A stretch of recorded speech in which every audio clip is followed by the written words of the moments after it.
This video is very kindly sponsored by MPB. Don't cloud over again, please. I think the time might have come for me to invest in a high-vis jacket. I've had a few strange looks this morning, and I think if you've got a high-vis jacket on, you look like a person who has the right to be wherever you are shooting. You know, if I had a high-vis jacket on now, I think people would look at me and say, he looks like he's got a permit, even though I don't think you need a permit to shoot here. I hope you don't. Anyway, this power station is a bit of a blast from the past for me. I went to university about 15 years ago. 15 years ago, is that generous? No, about 15 years ago, about 10 miles from here in a place called Loughborough. And I used to drive past this power station. And a few months back, I was scrolling on Instagram and I saw a good photo of this power station. I thought, that looks very human nature-y. I should go and check it out. So here I am. And I would have waited a couple more weeks, I think, for a bit more greenery. But Emily might pop in a couple of weeks. And I didn't want to be 3.5 hours from home when she went into labour. So here we are, a bit earlier than I'd hoped. But still, good to be here. It's going to cloud over again, isn't it?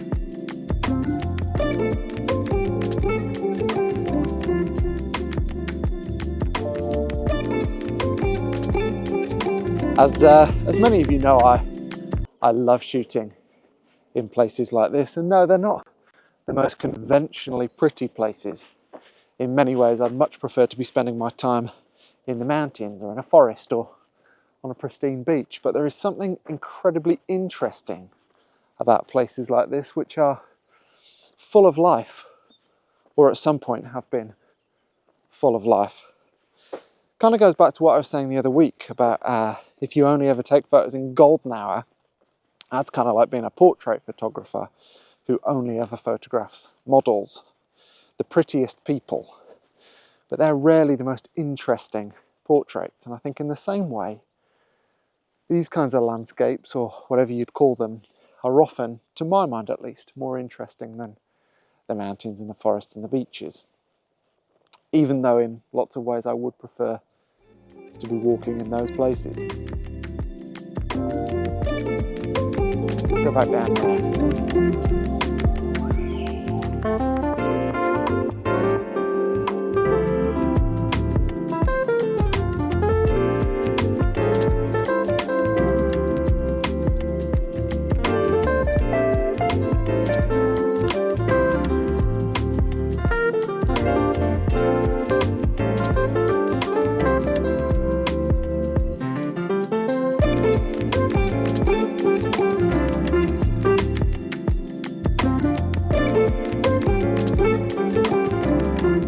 I think the couple of hours of cloud this morning has cost me a little bit, if I'm honest. I was like a landscape photographer last night on photo pills, plotting where the sun was going to be, and it would have been perfect when it was cloudy. But yeah, the sun is quite high now, and I'm shooting pretty much directly into the sun, which often I don't mind, but in this setting, I'd prefer side light. And there are some scenes which I'm sure will work. I do enjoy a photography location with a high WTF factor. You know, the sort of place that makes you think, what is that? And yeah, having boats just sort of splayed across the land here when you can't see water. I mean, there is a canal there, but in a single frame pointing that way, you can't see water. And then with the power station in the background, I do end up thinking, what the...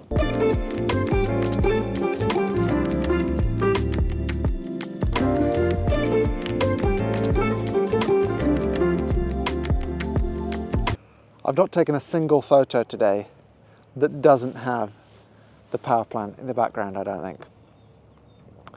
And actually, I'm pretty unapologetic about that. I mean, I've seen lots of these sort of collections of decrepit boats before all over the world, but I've never seen them with a power plant in the background. So I'm going to include it. It's pretty annoying to go somewhere like that.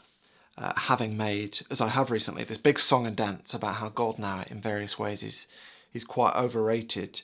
But to come back and conclude that the best photos from that location and indeed this video, are from Goldenhour. Anyhow, I had a good time shooting there. I was kicked out eventually.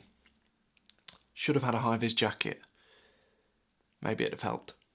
I'll order one. Anyway, this ugly places thing. I've talked about this before on the channel in various guises. I think it was about this time last year I was talking about the fatigue of bright packaging, which is to say basically that people often get a bit sick of perfection. And to see evidence of this, you only have to look as far as advertising.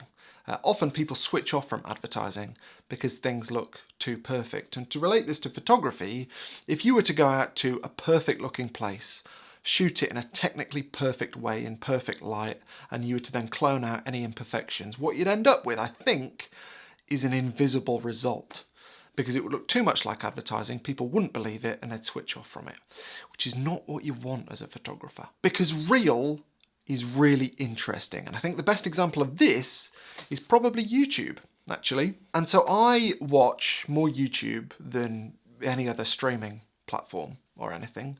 You're very obviously watching YouTube right now, but if you were to switch over to Netflix or any of the other streamers, what you would find is thumbnails of various TV shows and movies, all of which cost millions and millions to produce, had massive production teams behind them, huge budgets to make them, even bigger marketing budgets probably, and yet you're choosing, very kindly, to watch a bloke in a bedroom in his house talking about photographing ugly places. It's astonishing. And I think a huge part of what makes YouTube work, and the reason I watch YouTube, is because it's real people doing real things, which is so much more interesting than very, very expensive, well-produced fake stuff. And I am very fortunate that I've been able to travel quite a lot in my life.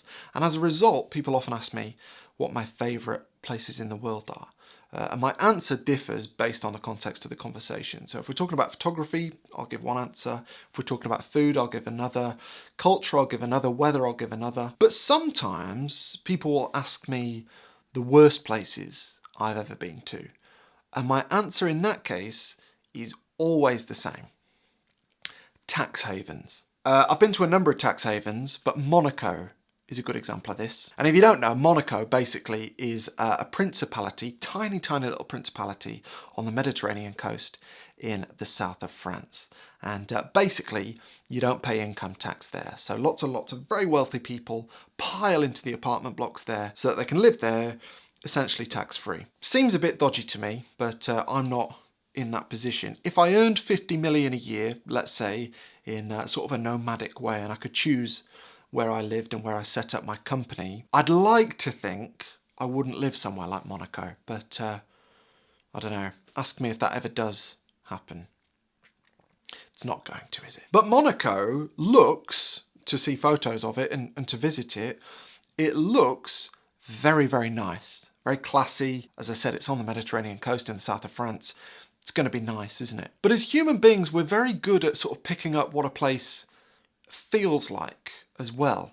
Less good at putting that into words, but if I was going to try and put into words what Monaco feels like, in my experience, I would say things like sterile and clinical. You know, it's very, very clean, but it's almost like it's been cleaned with antibiotics.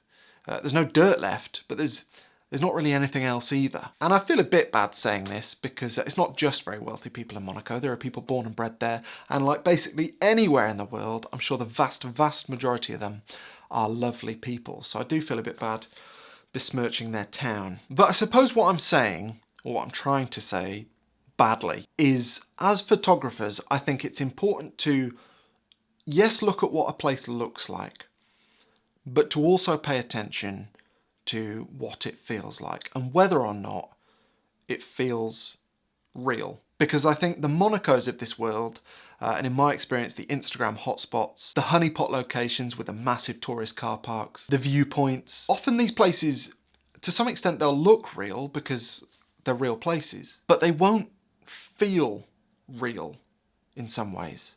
And that comes through in the photos. Oh, I do talk some nonsense on this channel. It's difficult to know a lot of the time whether I've got a good point or not, but The Formula One, actually, the Monaco Grand Prix, is, I think, a good example of something that illustrates this point. If you don't know, if you're not a Formula One fan, basically every year there is a Monaco Grand Prix where the cars will race around the streets of Monaco. And that, as a spectacle, looks very, very opulent, very glamorous, very classy. But as a race, it's dreadful. I mean, there's nowhere to overtake. Why would you ever have a Formula One race, or any race, when you can't overtake? It's mad. And this year's race has not happened yet. I think it's in about 10 days' time. And this video might be out after it's happened, because I'm trying to get ahead of myself before the baby comes. And what will probably happen is it'll be an absolute barnstormer. Best race ever at Monaco. But more often than not, it's rubbish, despite the fact that it looks great. And yeah, again, I think how something looks and how it feels, they can be different. And I think as photographers, it's important that we pay attention to both of those things, is my point. Probably could have said it in a much simpler way. Anyway, thank you so much for watching this video. I really appreciate it. You'll have noticed that I was using a backpack, and I have done in another recent video as well. I was just testing it out, really. I hate backpacks still. And as I've said many a time recently, I've switched for the most part to slings. This is a Peak Design outdoor sling, 7-litre one. And I've had to make some adjustments to it to make it work for me. Perhaps I'll go through those in a future video. But this just works best for my kit because, well, I really don't carry that much with me anymore.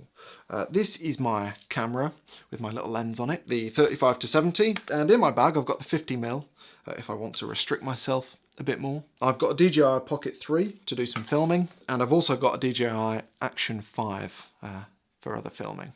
And that's it, that's all I take with me. So yes, I've fully concluded now that the backpack is for very rare circumstances where I need more than that, which is not often. But that kit, aside from an equivalent Sony setup, is basically all I take with me now. I mean, I don't take this and the other system. I mean, it's one of the two. If I want to shoot a bit quicker, then I'll take the Sony stuff. A bit slower and more considered, I'll use the Fuji, is my thinking. But I've got rid of basically everything else over the past 6 months. And to do that, I have used MPB, the sponsor of this week's video. And buying and selling over the years on MPB has saved me thousands. And if you've got gear lying around, as I had, drones, telephoto lenses, wide-angle lenses, bodies, then that stuff could be sold and the money could be used to take you to some incredibly ugly places. And it couldn't be easier to sell on MPB. Basically, you go onto the website, you can get yourself an instant quote. If you're happy with that quote, MPB will arrange for somebody to come to your house to collect your kit, and then when they receive it, they'll assess it, confirm your quote, and pay you very quickly. It's seamless, and you don't have to deal with any of the faff that comes with private selling. And if you want to buy anything from MPB, from their huge stock of used equipment, then everything comes with a free extended warranty. It is a fantastic service. I've grown to love it, and as I've said, it has saved me thousands over the years. So a huge thank you to them for their continued support of this channel and for their brilliant service. And I will see you soon when perhaps I'll be shooting in another ugly place. Cheers.